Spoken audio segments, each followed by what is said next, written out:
जी का नाम याद रखेगा हिंदुस्तान, याद रखेगा हिंदुस्तान।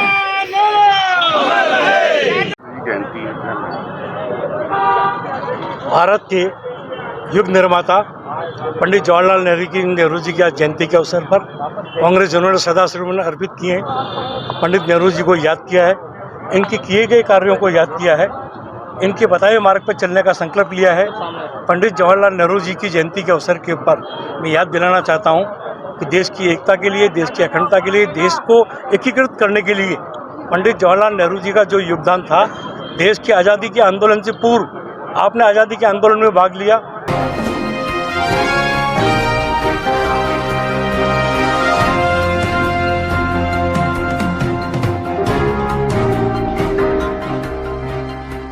था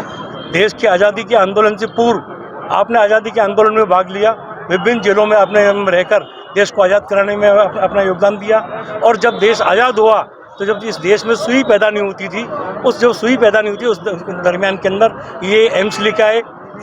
बोकारो का स्टील कारखाना लेके आए, मामा एटॉर्नी जनरल लेके आए, प्लस इन्होंने गुटमृक्ष आंदोलन और पंचशील के सिद्धांत जैसे देकर इस देश की प्रगति के अंदर जो अपना योगदान दिया है, आज पूरा राष्ट्र इनको नमन करता है, इनके प्रति कृतज्ञता व्यक्त करता है, इनके बताए मार्ग पर चलने की शपथ लेता है। हमारे देश के प्रथम प्रधानमंत्री पंडित जवाहरलाल नेहरू जी की जन्म जयंती पर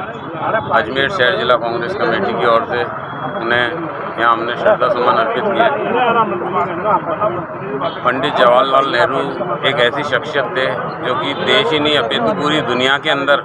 उन्होंने उस स्थिति में जब हमारे देश के अंदर सुई तक नहीं थी, खाने के लिए दाने नहीं थे, भुखमरी हमारे देश में करके अंग्रेज छोड़ के गए, उस स्थिति में हमारे देश को आधुनिक भारत के रूप में अगर किसी ने विकसित किया, पंडित जवाहरलाल नेहरू जी ने किया। आज चाहे हमारे यहाँ IIT हैं, आयु विज्ञान महाविद्यालय हैं, इसरो है, चाहे हमारा कृषि प्रधान देश है, हमारे देश के अंदर जितने भी विकास, जितने भी इंफ्रास्ट्रक्चर और जितने भी देश की तरक्की उन्नति हुई है, उसमें अगर किसी सोच थी तो पंडित जवाहरलाल नेहरू जी की थी। हम उन्हें एक बार शत नमन, शत वंदन करते हैं कि पंडित जवाहरलाल नेहरू जी पूरे देश के हर वर्ग से उन्होंने इतना लगाव रखा, विशेष उनका लगाव बच्चों से बहुत विशेष लगाव रहा, जो आज चाचा नेहरू जी के नाम से पूरे बच्चों के अंदर विश्व विख्यात है।